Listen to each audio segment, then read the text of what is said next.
আয় আল্লাহ, দেশ নেত্রী বেগম খালেদা জিয়া অসুস্থ, আল্লাহ তাকে সুস্থতার নিয়ামত দান করে দাও রব্বুল আলামিন।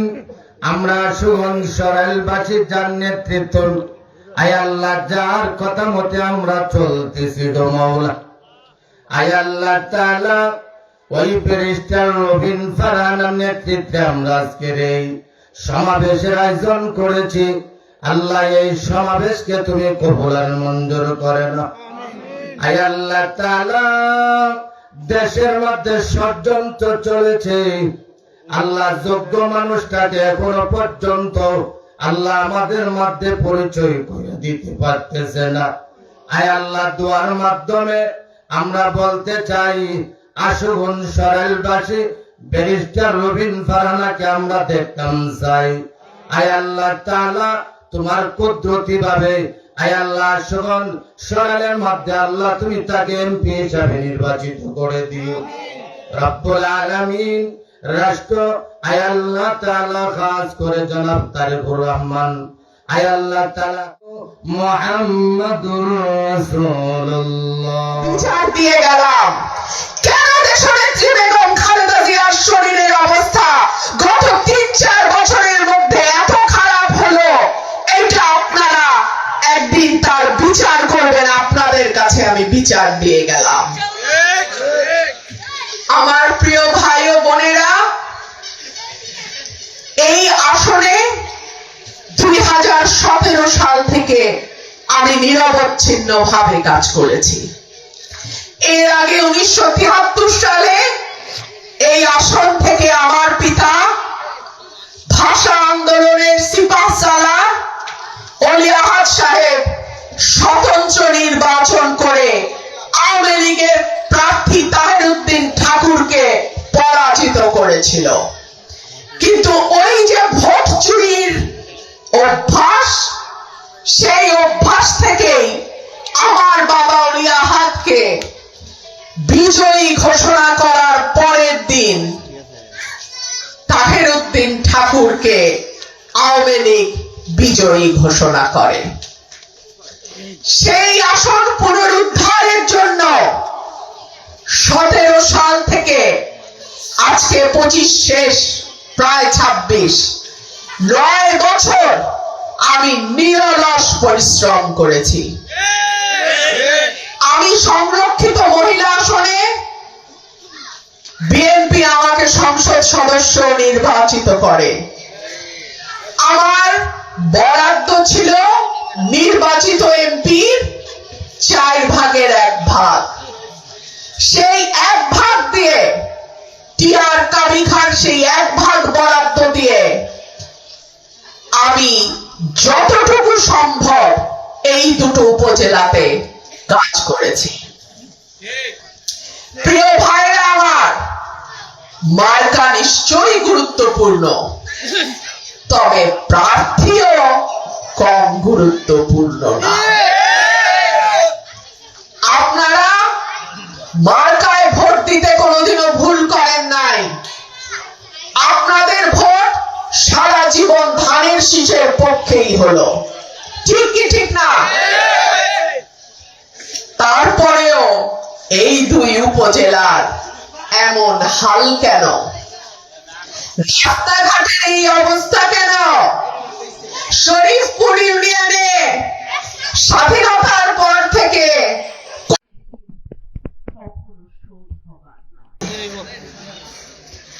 আমার যতটুকু জানা, আমার নমিনেশন যখন দেরি হচ্ছে, তিনি বিস্মিত হয়ে তিনি নাকি দলের সিনিয়র মোস্ট নেতৃবৃন্দকে প্রশ্ন করেছিলেন এই আসন নিয়ে, রবিন ফারহানার নমিনেশন নিয়ে এমন কেন হচ্ছে।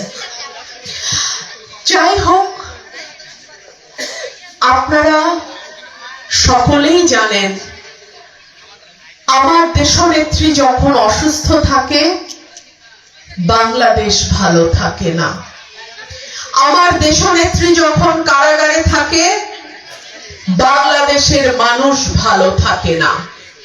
সুতরাং তাকে কেবলমাত্র বিএনপির দলীয় পরিচয় আটকে ফেলা ঠিক হবে না।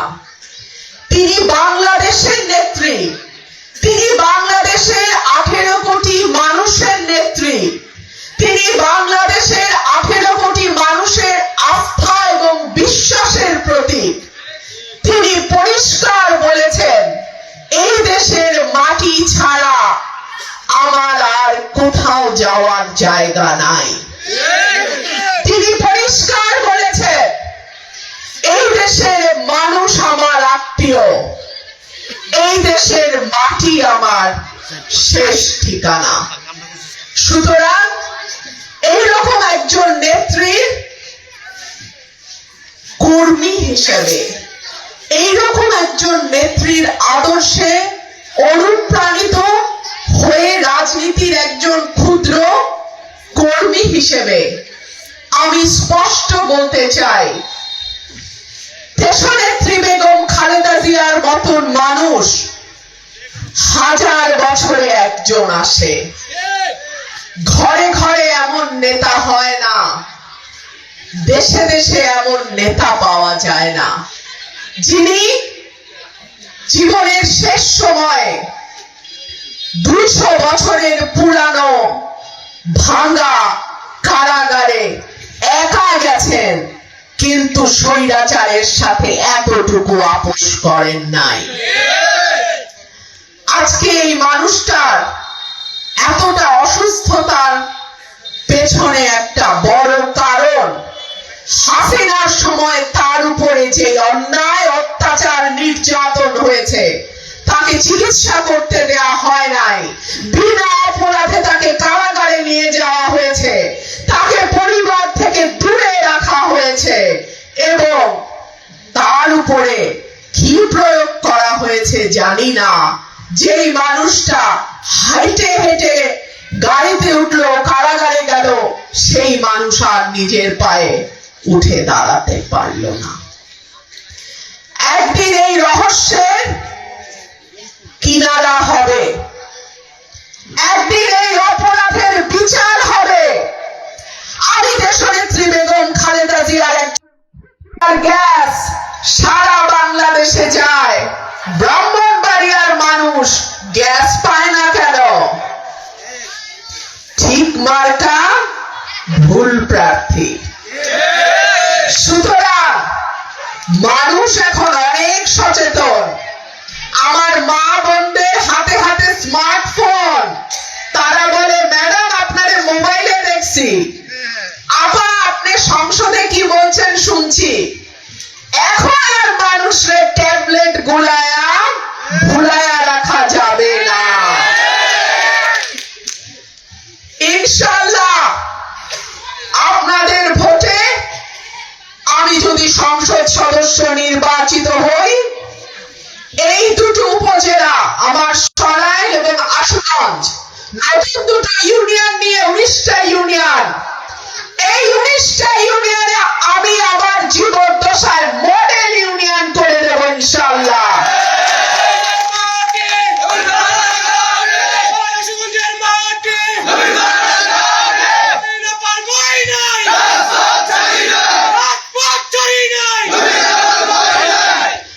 আমার প্রিয় ভাই ও বোনেরা, এই 19টা ইউনিয়নের মানুষের কাছে আমার ঋণ আছে।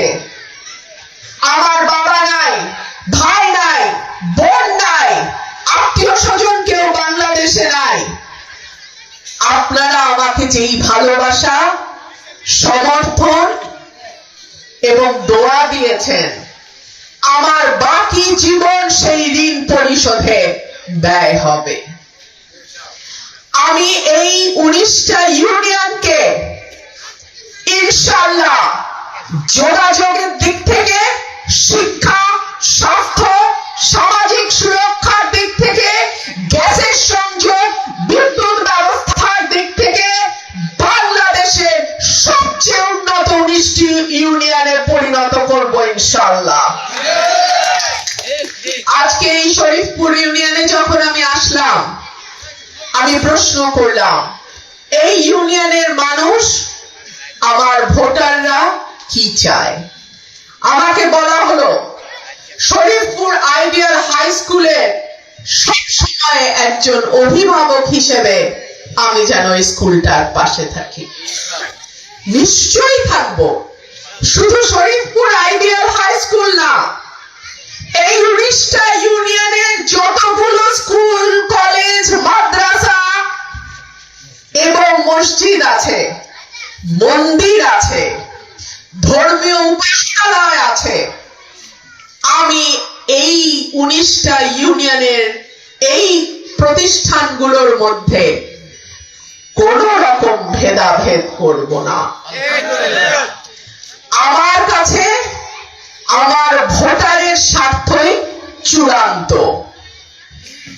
আমার ভোটার মতের দিকে, পথের দিকে, চিন্তার দিকে, ভাবনার দিকে আমার মতোই হবে আমি এত আশা করি না। কিন্তু আমার এই 19টা ইউনিয়নের যত মানুষ আছে, ইনশাআল্লাহ আল্লাহ যদি আমাকে সুযোগ দেয়, আমি চেষ্টা করব সুখে দুঃখে বিপদে আপদে প্রতিটা মানুষের পাশে থাকার। আমাকে বলা হয়েছে আশুগঞ্জ নবীনগর 2 উপজেলার সংযোগ স্থাপনের জন্য পাগলা নদীর উপর সেতু নির্মাণ। গত 15 বছর